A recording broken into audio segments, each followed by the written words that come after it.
Good morning, dear students. Sreenarayana Guru open യൂണിവേഴ്സിറ്റിയുടെ ഇന്ന് നമ്മൾ ഡിസ്കസ് ചെയ്യുന്ന ക്ലാസ് ഹിസ്റ്റോറിക്കൽ ടൂറിസമാണ്. ഹിസ്റ്റോറിക്കൽ ടൂറിസം ഇത് ഡിഗ്രിയുടെ ഒരു കോമൺ എലക്റ്റീവ് സബ്ജക്റ്റാണ്, MD കോഴ്സാണ്. വളരെ നല്ലൊരു സബ്ജക്റ്റാണ്, വളരെ ഇൻട്രസ്റ്റിംഗ് ആയിട്ടുള്ളൊരു സബ്ജക്റ്റും അതോടൊപ്പം തന്നെ നമ്മൾ അറിഞ്ഞിരിക്കേണ്ടതും ജോലി സാധ്യത ഏറെ ഉള്ളതുമായിട്ടുള്ള ഇന്നത്തെ കാലത്ത് ഡെവലപ്പ് ചെയ്ത് കഴിഞ്ഞ ഒരു ടോപ്പിക് കൂടിയാണ്, ഒരു ഏരിയ കൂടിയാണ് ടൂറിസം എന്ന് പറയുന്നത്. ഹിസ്റ്റോറിക്കൽ ടൂറിസമാണ് നമ്മുടെ ഈ സബ്ജക്റ്റിൻ്റെ പേര്. ഹിസ്റ്റോറിക്കൽ ടൂറിസം പേര് കേൾക്കുമ്പോൾ തന്നെ നിങ്ങൾക്ക് മനസ്സിലാവും.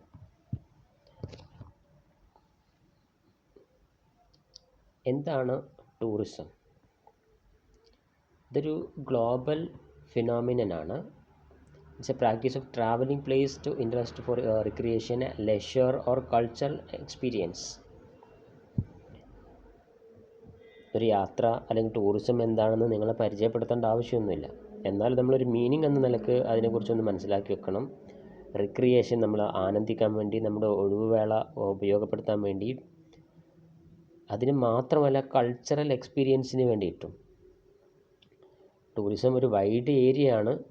വെറുതെ ഒരു യാത്ര നടത്തുക എന്നുള്ളതിനപ്പുറത്ത് അതിലൊരുപാട് ലക്ഷ്യങ്ങളും ഒരുപാട് സാധ്യതകളും ഉണ്ട്.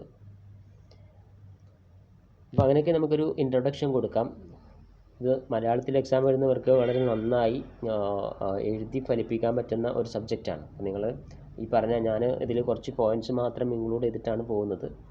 നിങ്ങൾ ആ പോയിൻറ്റ്സിനെ ഒന്ന് ഡെവലപ്പ് ചെയ്ത് നിങ്ങളുടേതായ ലാംഗ്വേജിൽ എഴുതിയാൽ നന്നായിരിക്കും. അപ്പോൾ ഇൻട്രൊഡക്ഷൻ ഞാൻ ഒരുപാട് കാര്യങ്ങൾ പറയുന്നില്ല, വളരെ സിമ്പിളായിട്ട് പറയുന്നുള്ളൂ. അതിൻ്റെ നോട്ട്സ് ആവശ്യമുള്ളവർക്ക് പേഴ്സണലായിട്ട് ബന്ധപ്പെടാവുന്നതാണ്. ഞാൻ നമ്പർ ലാസ്റ്റ് കാണിക്കാം.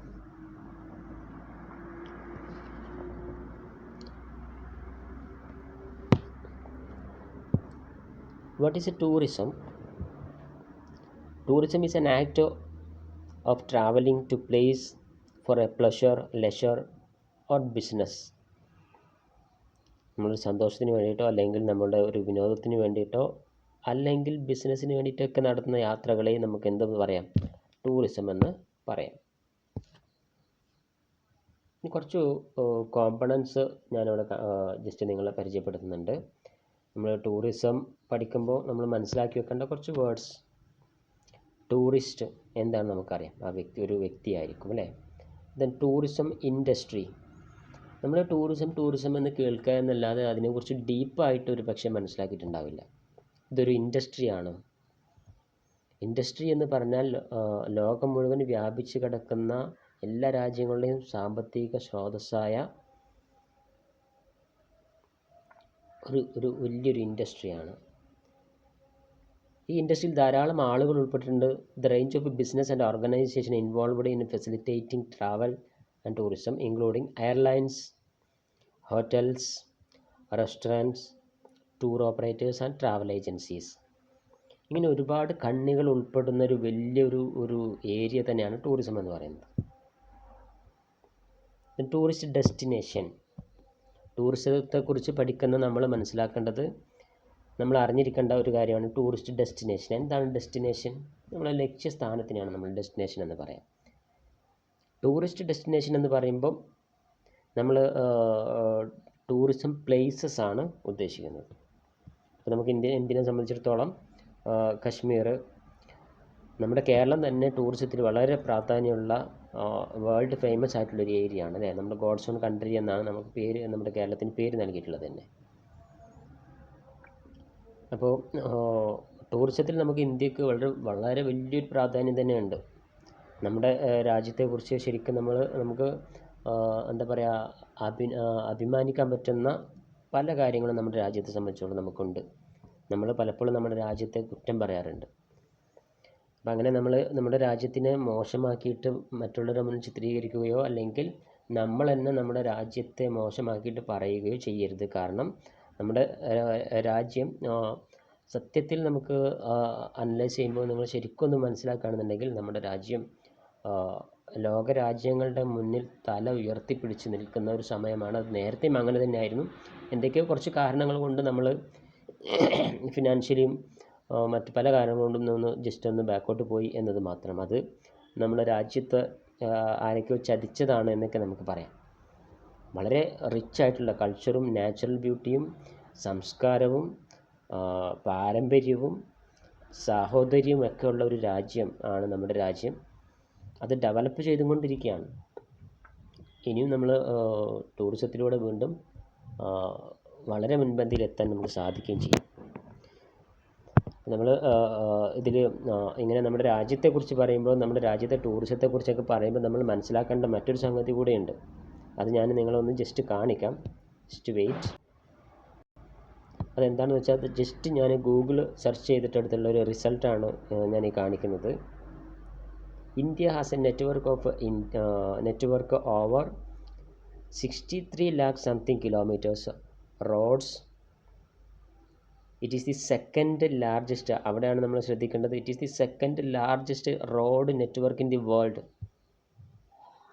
ലോകത്തിലെ റോഡ് നെറ്റ്വർക്കിൻ്റെ കാര്യത്തിൽ 2ാം സ്ഥാനത്ത് നിൽക്കുന്നത് നമ്മുടെ രാജ്യമാണ് ഇന്ത്യ. അതും ആരുടെ ബാക്കിലാണ് നോക്കണം? After the United States. അമേരിക്കയുടെ തൊട്ടു പിന്നിൽ നമ്മുടെ ഇന്ത്യ റോഡ് നെറ്റ്വർക്കിൻ്റെ കാര്യത്തിൽ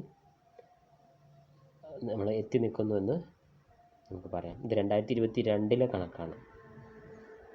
അപ്പോൾ നമ്മുടെ രാജ്യം ഒട്ടും പിന്നിലല്ല. ചില കാരണങ്ങൾ കൊണ്ട് നമ്മൾ പല കാര്യങ്ങളിലും ബാക്കോട്ട് പോകുന്നു എന്ന് മാത്രം.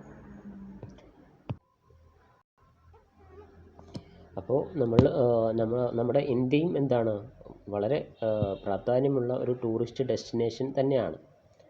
അപ്പോൾ നമ്മൾ ഈ 3 വേർഡ്സ് അതിൽ നിന്ന് മനസ്സിലാക്കേണ്ടതുണ്ട്. ടൂറിസ്റ്റ് എന്താണ്, tourism industry, then tourist destination. നമുക്ക് നമ്മുടെ ടോപ്പിക്ക് ഹിസ്റ്റോറിക്കൽ ടൂറിസമാണ്. അതെന്താണെന്നൊന്ന് മനസ്സിലാക്കാം. Historical tourism is also known as A heritage tourism. Heritage means നമ്മുടെ പാരമ്പര്യം. It's a type of tourism that focus on exploring and appreciating the region's culture, historical and environmental heritage. Historical tourism ചരിത്രപരമായ ടൂറിസമാണ്. അത് ചരിത്രം പഠിക്കാനുള്ളതാണ്, heritage പഠിക്കാനുള്ളതാണ്, culture പഠിക്കാനുള്ളതാണ്. Regions culture, നമ്മൾ ഓരോ പ്രദേശത്തെയും culture. ടൂറിസത്തിൽ recent ആയിട്ടുള്ളൊരു trend എന്താണെന്ന് വെച്ചാൽ, വില്ലേജ് ടൂറിസം പ്രൊമോട്ട് ചെയ്യപ്പെടുകയാണ് ഇനി മുതൽ. അതായത് ഓരോ ഗ്രാമങ്ങളും എക്സ്പ്ലോർ ചെയ്യുകയാണ്. നമുക്ക് പട്ടണങ്ങളിലും അതുപോലെ തന്നെ വലിയ റിസോർട്ടുകളിലൊക്കെയുള്ള ടൂറിസത്തിന് പുറമെ ഇപ്പോൾ ഈ ഇടയായിട്ട് വർദ്ധിച്ചു വരുന്നതും അല്ലെങ്കിൽ നമ്മുടെ രാജ്യം പ്രൊമോട്ട് ചെയ്യുന്നതും വില്ലേജ് ടൂറിസമാണ്. ഗ്രാമത്തിൻ്റെ ഭംഗിയും അവിടെയുള്ള സാധ്യതകളും അവിടുത്തെ പ്രകൃതി ഭംഗിയും എൻവയോൺമെൻറ്റും ഒക്കെ സംരക്ഷിക്കുന്ന രൂപത്തിലുള്ളൊരു ടൂറിസം. അപ്പോൾ ഹിസ്റ്റോറിക്കൽ ടൂറിസത്തിൽ നമ്മൾ ഹിസ്റ്റോറിക്കൽ സൈറ്റ്സ് ആണ് വിസിറ്റ് ചെയ്യുക. അതെന്തൊക്കെയാണ്? ആൻഷ്യൻ്റ് റൂയിൻസ്, പഴയ നമ്മൾ നശിച്ചുകൊണ്ടിരിക്കുന്ന ചില സ്മാരകങ്ങളൊക്കെ ഉണ്ടാവുമല്ലോ, അതിനെ സംരക്ഷിക്കുകയും അതിനെ നമ്മളൊന്ന് വിസിറ്റ് ചെയ്യുകയും ചെയ്യുന്ന tourism. Then archaeological sites and battle field, യുദ്ധഭൂമികളും അതുപോലെ തന്നെ കുറച്ച് പഴയ രൂപത്തിലുള്ള ആർക്കിടെക്ചറുകളൊക്കെ നമുക്ക് അതിൽ ഉൾപ്പെടുത്താം.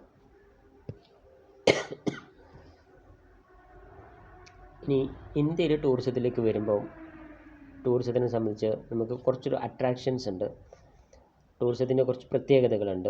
അത് ഡൈവേഴ്സ് അട്രാക്ഷനാണ്, നാച്ചുറൽ ബ്യൂട്ടിയാണ്, വൈൽഡ് ലൈഫ് ഉണ്ട്, ദെൻ സ്പിരിച്വൽ റിട്രീറ്റ്സ് ഉണ്ട്.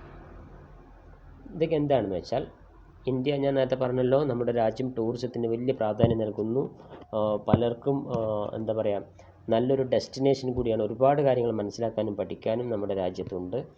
അപ്പം അങ്ങനെ ഇവിടെ വരുന്നവർക്ക് നമ്മൾ പ്രൊവൈഡ് ചെയ്യുന്നത് ഇതേപോലെയുള്ള ഡൈവേഴ്സ് അട്രാക്ഷൻസാണ്. ലോക അത്ഭുതങ്ങളിൽ ഒന്നായിട്ട് തന്നെ നമ്മുടെ താജ്മഹൽ നമുക്കിവിടെ ഉണ്ട്. വേറെയും ഒരുപാട് ആർക്കിയോളജിക്കൽ ആർക്കിടെക്ചറൽ വർക്കുകൾ നമുക്കിവിടെ കാണാം. കൾച്ചറുമായി ബന്ധപ്പെട്ടതും മതവും. അതുപോലെ തന്നെ ഇന്ത്യയുടെ ഒരു വളരെ പ്രധാനപ്പെട്ട ഒരു പ്രത്യേകത ഡൈവേഴ്സിറ്റിയാണ്. എന്താണ് ഡൈവേഴ്സിറ്റി? യൂണിറ്റി ഇൻ ഡൈവേഴ്സിറ്റി എന്നാണ് പറയാം. നാനാത്വത്തിൽ ഏകത്വം, അതായത് ഡിഫറെൻറ്റ് കൾച്ചറാണ്. ഡിഫറെൻറ്റ് കൾച്ചർ മാത്രമല്ല, different religion, different language, different food, different culture and everything is different. എന്നിട്ട് അവരെല്ലാവരും ഒന്നിച്ചൊരു രാജ്യത്ത് ജീവിക്കുന്നു. അപ്പോൾ അതുതന്നെയാണ് നമ്മുടെ രാജ്യത്തിൻ്റെ ഏറ്റവും വലിയ അട്രാക്ഷൻ. ഇത് നാച്ചുറൽ ബ്യൂട്ടി ഉണ്ട്. നമ്മുടെ ഭൂമിയിലെ സ്വർഗം എന്ന് തന്നെ പറയപ്പെടുന്ന കശ്മീർ, കേരളം ഒട്ടും പിന്നിലല്ല നാച്ചുറൽ ബ്യൂട്ടിയുടെ കാര്യത്തിൽ. പിന്നെ അതുകൊണ്ടാണ് ഗോഡ്സ് ഓൺ കൺട്രി എന്ന് വിളിക്കുന്നത്. കേരളം നാച്ചുറൽ ബ്യൂട്ടി കൊണ്ട് മാത്രമല്ല, ഇവിടെയുള്ള വ്യക്തികളുടെ പെരുമാറ്റം കൂടെ അതിൽ ഉൾപ്പെടും. വൈൽഡ് ലൈഫ് സാങ്ച്വറീസ് ഉണ്ട്. ഇന്ത്യയിൽ വരുമ്പോൾ നമുക്ക് വരുന്നവർക്ക് കൊടുക്കാൻ അല്ലെങ്കിൽ അവർക്ക് എക്സ്പ്ലോർ ചെയ്യാൻ പറ്റുന്ന മറ്റൊരു ഏരിയ വൈൽഡ് ലൈഫ് സാങ്ച്വറികളാണ്. മറ്റൊരു ടൂറിസം ഡെസ്റ്റിനേഷൻ അല്ലെങ്കിൽ നമുക്ക് കാണിക്കാൻ പറ്റുന്ന, എടുത്തു പറയാൻ പറ്റുന്ന ഒരു സംഗതി സ്പിരിച്വൽ റിട്രീറ്റ്സ് ആണ്. ഇങ്ങനെ ഒരു ടൂറിസം കൂടെ നമ്മുടെ രാജ്യത്ത് നടക്കുന്നുണ്ട്. ഇപ്പോൾ കാശി, അതുപോലെ തന്നെ വാരാണസിയൊക്കെ പോലെയുള്ള സ്ഥലങ്ങൾ, അജ്മീർ പോലെയുള്ള സ്ഥലങ്ങൾ, ഇതൊക്കെ ഒരു ടൂറിസം പ്ലേസ് തന്നെയാണ്. അവിടെ സ്പിരിച്വലാണ്. അതിൻ്റെ പ്രാധാന്യത്തോടൊപ്പം തന്നെ എന്തും ചെയ്യുന്നുണ്ട്, ടൂറിസം കൂടെ പ്രൊമോട്ട് ചെയ്യുന്നുണ്ട്. ഇനി ടൂറിസത്തെക്കുറിച്ച് പഠിക്കുമ്പോൾ നമ്മൾ മനസ്സിലാക്കേണ്ട മറ്റൊരു സംഗതിയാണ് types of tourism. International tourism ഉണ്ട്, നമുക്കറിയാലോ, പുറത്തുള്ള രാജ്യങ്ങളുമായിട്ടുള്ള ഇൻ്റർനാഷണലി ആണ്. ഡൊമസ്റ്റിക് നമ്മുടെ രാജ്യത്തുള്ളതുമാണ്. പിന്നെ നമ്മളിങ്ങനെ പറയാറുണ്ട്, ലോങ് ഡിസ്റ്റൻസും ഷോർട്ട് ഡിസ്റ്റൻസും. 3000 കിലോമീറ്ററിന് മുകളിലുള്ളതിന് നമുക്ക് ലോങ് ഡിസ്റ്റൻസ് ടൂറിസം എന്നും അതിൻ്റെ ഉള്ളിലുള്ളതിന് നമുക്ക് ഷോർട്ട് ഡിസ്റ്റൻസ് ടൂറിസം എന്നും പറയാം. ഇനി മറ്റൊരു ക്ലാസിഫിക്കേഷൻ വരുന്നത് ലെഷർ ടൂറിസം ഉണ്ട്, കൾച്ചറൽ ടൂറിസം ഉണ്ട്, റിലീജിയസ് ആൻഡ് സ്പിരിച്വൽ ടൂറിസം ഉണ്ട്, wild life adventure tourism, eco tourism, sustainable tourism and medical tourism. ഈ പോയിൻറ്റ്സ് നിങ്ങൾ നോട്ട് ചെയ്ത് വെക്കുക. ഒരു എസ്സേ ഒക്കെ ആയിട്ട് ചോദിച്ചാൽ നിങ്ങൾക്ക് വളരെ ഈസി ആയിട്ട് എഴുതാൻ പറ്റുന്ന ഒരു ടോപ്പിക്കാണ് ക്ലാസിഫിക്കേഷൻ ഓഫ് ടൂറിസം. ഇതിൻ്റെ ഓരോന്നിൻ്റെ പോയിൻറ്റ്സ് മാത്രം ഞാൻ ഒന്ന് കാണിക്കുകയുള്ളൂ. അപ്പോൾ നിങ്ങൾക്ക് ഇതിനെക്കുറിച്ച് എഴുതാൻ സാധിക്കുമെന്നുള്ളതുകൊണ്ട് ഞാൻ ഡീറ്റെയിൽ ആയിട്ട് പറയുന്നൊന്നുമില്ല. ലെഷർ ടൂറിസം എന്ന് പറയുന്നത് നമ്മുടെ ഒഴിവ് സമയങ്ങൾ വിനിയോഗിക്കാൻ വേണ്ടി, നമ്മൾ ആനന്ദിക്കാൻ വേണ്ടിയൊക്കെ എടുക്കുന്ന ടൂറിസത്തിനെയാണ് നമ്മൾ ലെഷർ ടൂറിസം എന്ന് പറയാം. ഇപ്പോൾ ഊട്ടി പോലെയുള്ള സ്ഥലങ്ങൾ, ഞാൻ ഊട്ടിയുടെ ഒരു പിക്കാണ് എടുത്തിട്ടുള്ളത്. ഇങ്ങനെയുള്ള സ്ഥലങ്ങളൊക്കെ കണ്ട് ആസ്വദിച്ച് നമ്മൾ കുറച്ച് ദിവസം അവിടെ താമസിക്കുക, അങ്ങനെയൊക്കെ ചെയ്യുന്ന ടൂറിന് നമുക്ക് ടൂറിസത്തിന് ലെഷർ ടൂറിസം എന്ന് പറയാം. അവിടെ നമുക്ക് മറ്റുള്ള ഉദ്ദേശങ്ങളൊന്നുമില്ല, ഒന്ന് റിലാക്സ് ചെയ്യുക എന്നുള്ളതാണ് മെയിൻ.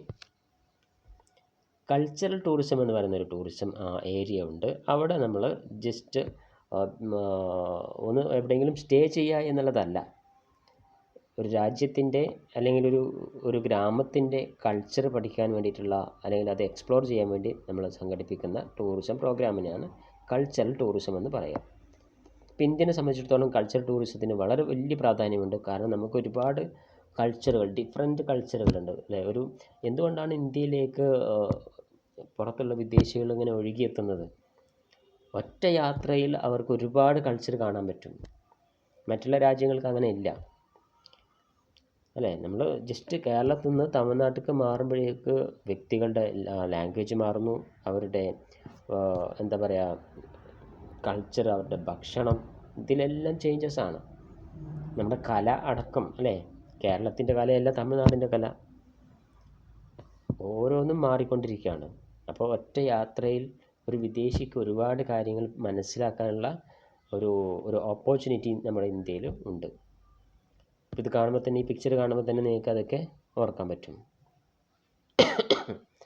കൾച്ചറൽ ടൂറിസം ഉണ്ട്. റിലീജിയസ് ആൻഡ് സ്പിരിച്വൽ ടൂറിസം, ഇതും നിങ്ങൾക്ക് ഈ പിക്ചർ കാണുമ്പോൾ മനസ്സിലാവും. ഞാൻ നേരത്തെ പറഞ്ഞു, റിലീജിയസ് ടൂറിസം കുറച്ചൊക്കെ ഒരു ഭയഭക്തിയോടുകൂടി നമ്മൾ ചെയ്യുന്ന കാര്യങ്ങളും കാണുന്ന കാര്യങ്ങളൊക്കെയാണ്. അതോടൊപ്പം തന്നെ അതിൽ ടൂറിസം പ്രൊമോട്ട് ചെയ്യുന്നുണ്ട്. എന്തായാലും ഇതിന് വലിയ വലിയ യാത്രകളൊക്കെ വരുന്നത് കൊണ്ട് ഈ ഒരു ഇൻഡസ്ട്രിയിൽ തന്നെയാണ് ഇത് നിലനിൽക്കുന്നത്, റിലീജിയസ് ടൂറിസം. അത് കാശിയും വാരാണസിയൊക്കെ ഉൾപ്പെടുന്ന ആ ഒരു ഏരിയയും, അജ്മീർ, അതേപോലെയുള്ള ദർഗകൾ, അങ്ങനെയുള്ള യാത്രകളും ഇതെല്ലാം ഇതിൽ ഉൾപ്പെടുന്നതാണ്. Spiritual and religious tourism. മറ്റൊരു ഏരിയയാണ് വൈൽഡ് ലൈഫ് ടൂറിസം. നമ്മൾ മൃഗങ്ങളെ എക്സ്പ്ലോർ ചെയ്യാൻ വേണ്ടി പല രാജ്യങ്ങളിലും മൃഗങ്ങളെ വേട്ടയാടൽ അനുവദനീയമാണ്. എന്നാൽ നമ്മുടെ രാജ്യത്ത് ഇപ്പോൾ അത് അനുവദനീയമല്ല. നമുക്ക് ജസ്റ്റ് ഇങ്ങനെ എക്സ്പ്ലോർ ചെയ്യാൻ, കാണാനും ആസ്വദിക്കാനും മാത്രമേ സാധിക്കുകയുള്ളൂ. അതിനുവേണ്ടി ചെയ്യുന്ന ടൂറിസത്തിന്, അങ്ങനെയുള്ള കാര്യങ്ങളെ നമുക്ക് വൈൽഡ് ലൈഫ് ടൂറിസം എന്ന് പറയാം. മറ്റൊരു ഏരിയയാണ് അഡ്വഞ്ചർ ടൂറിസം. അഡ്വഞ്ചർ എന്ന വേർഡിൻ്റെ മീനിങ് നിങ്ങൾക്കറിയാം, സാഹസികം എന്നാണ്. ഇതേപോലെയുള്ള അഡ്വഞ്ചർ ആക്ടിവിറ്റീസുകൾ നടത്തുന്ന ഇന്ത്യയിൽ ധാരാളം ഉണ്ട്, കേരളത്തിലും ധാരാളം ഉണ്ട്. അഡ്വഞ്ചർ ടൂറിസം ഉണ്ട്. കുറച്ചൊക്കെ റിസ്ക് ഫാക്ടർ ഉള്ളതാണ്, എങ്കിലും വളരെ അധികം ആളുകൾ ഇത്തരത്തിലുള്ള കാര്യങ്ങൾ, അഡ്വഞ്ചറുകൾ എൻജോയ് ചെയ്യുന്നുണ്ട്. ഇത്തരം ടൂറിസത്തെ നമുക്ക് അഡ്വഞ്ചർ ടൂറിസം എന്ന് പറയാം. അപ്പോൾ ഇതിൽ നിന്നൊക്കെ മാറി അഡ്വഞ്ചറിൻ്റെ അപ്പം തന്നെ നമുക്ക് അമ്യൂസ്മെൻറ്റ് ഉണ്ട് അല്ലേ? അമ്യൂസ്മെൻറ്റ് പാർക്കുകളുണ്ട്, അവിടെയും അഡ്വഞ്ചറസ് ഉണ്ട്.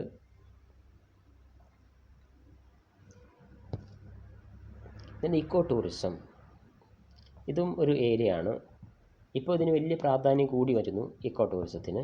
ഇക്കോ ടൂറിസം എന്ന് പറഞ്ഞാൽ വളരെ ശാന്തമായ അന്തരീക്ഷത്തിൽ പ്രകൃതിയെ നശിപ്പിക്കാതെ പ്രകൃതിയോട് ഒത്തിണങ്ങി ചേർന്ന് നടത്തുന്ന ടൂറിസത്തിന് നമുക്ക് ഇക്കോ ടൂറിസം എന്ന് പറയാം.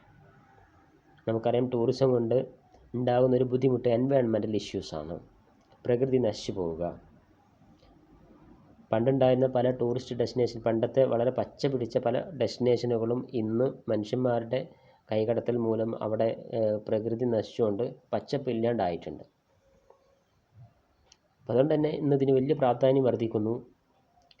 നമ്മുടെ സൈലൻറ്റ് വാലിയൊക്കെ ഒരു ഇക്കോ ടൂറിസമാണ്. സൈലൻറ്റ് വാലിയിൽ പോയവർക്കതറിയാം. വളരെ ശാന്തമായിരിക്കും,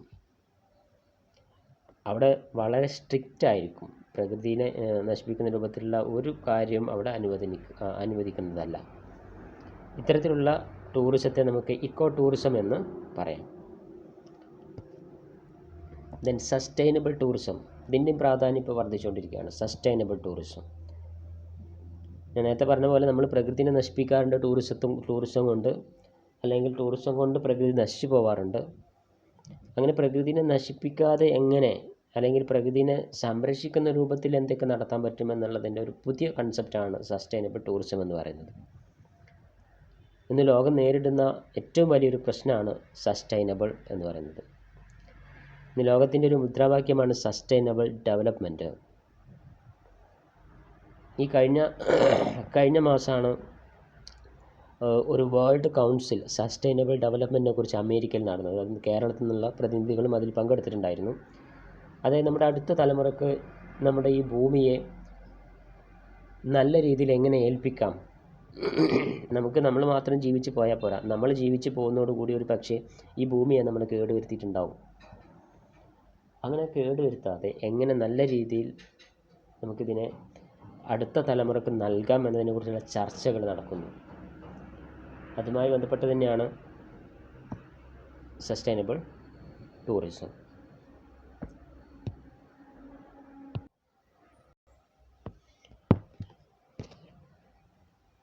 ദെൻ മെഡിക്കൽ ടൂറിസം, മറ്റൊരു ഏരിയയാണ് മെഡിക്കൽ ടൂറിസം. നമ്മുടെ രാജ്യത്തെക്കുറിച്ച് എടുത്ത് പറയുമ്പം ആയുർവേദിക് ആണ് നമ്മുടെ പ്രധാനപ്പെട്ട ഒരു ഏരിയ. ഇപ്പം നമ്മുടെ രാജ്യത്തേക്ക് ആളുകൾ വരുന്നത് അത്തരത്തിലുള്ള ട്രീറ്റ്മെൻറ്റിന് വേണ്ടിയിട്ടാണ്.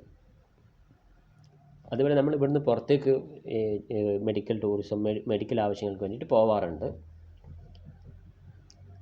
അല്ലെങ്കിൽ ഇതേപോലെയുള്ള ആയുർവേദിക്കിൻ്റെ തന്നെ പുറത്തും പല രാജ്യങ്ങളും ചെയ്യുന്നു, അല്ലെങ്കിൽ അവരുടേതായ രീതിയിലുള്ള ട്രീറ്റ്മെൻറ്റുകൾ പല രാജ്യത്തും നടത്തുന്നു. അത്തരത്തിലുള്ള മെഡിക്കൽ പർപ്പസിന് വേണ്ടിയിട്ട് നടന്ന ടൂറിസം, അതിനെ നമുക്ക് മെഡിക്കൽ ടൂറിസം എന്ന് പറയാം. നമുക്ക് historical tourism and economy impact എന്താണെന്ന് നോക്കാം. ടൂറിസം നമുക്ക് നല്ലതാണോ ചീത്തയാണോ എന്നതിനെക്കുറിച്ചൊക്കെ നമുക്ക് ചർച്ച ചെയ്യാം. അപ്പോൾ അതിൽ കുറച്ച് പോയിൻറ്റ്സ് മാത്രമാണ് ഇതിൽ ഉൾപ്പെട്ടിട്ടുള്ളത്. പോസിറ്റീവ് ഇമ്പാക്റ്റ്, ടൂറിസം കൊണ്ട് എന്തൊക്കെ കാര്യങ്ങളുണ്ടാകും, ഇതൊക്കെ പോയിൻറ്റ്സ് കാണുമ്പോൾ നിങ്ങൾക്ക് എഴുതാൻ പറ്റുന്നതാണ്. ഒന്ന്, ജോബ് ക്രിയേഷനാണ്. പിന്നെ റവന്യൂ ജനറേഷൻ ഉണ്ടാകും. പിന്നെ ഇൻഫ്രാസ്ട്രക്ചർ ഡെവലപ്മെൻറ്റ്, ടൂറിസം വരുന്നതോടുകൂടി അവിടെ നമുക്ക് ഡെവലപ്മെൻറ്റ് ഉണ്ടാകും അല്ലേ. നമുക്ക് കേരളത്തിൻ്റെ കാര്യം തന്നെ എടുക്കാം. വളരെ നല്ല റോഡുകളും അതേപോലെ തന്നെ കൊച്ചി മെട്രോ അങ്ങനെയുള്ള കുറേ കാര്യങ്ങളൊക്കെ വന്നല്ലോ. അതൊക്കെ നമുക്കും കൂടെ ഉപയോഗപ്പെടുത്താം. ടൂറിസ്റ്റ് പുറത്തുനിന്ന് വരുന്ന വിദേശികൾക്കും അതേപോലെ തന്നെ നമുക്കും അത് ഉപയോഗപ്പെടുത്താം എന്നുള്ളതാണ്. Then cultural preservation, economic diversification ഉണ്ട്, കൾച്ചറൽ പ്രിസർവേഷൻ ഉണ്ട്. പല സംസ്കാരത്തെ നമ്മൾ സംരക്ഷിക്കപ്പെടും. കമ്മ്യൂണിറ്റി ഡെവലപ്മെൻറ്റ്, ചില കമ്മ്യൂണിറ്റീനെ നമുക്ക് ഡെവലപ്പ് ചെയ്ത് കൊണ്ടുവരാം. ദെൻ കൾച്ചറൽ എക്സ്ചേഞ്ച്, മറ്റുള്ളവരുടെ കൾച്ചറിനെ നമുക്കും മനസ്സിലാക്കാൻ പറ്റും.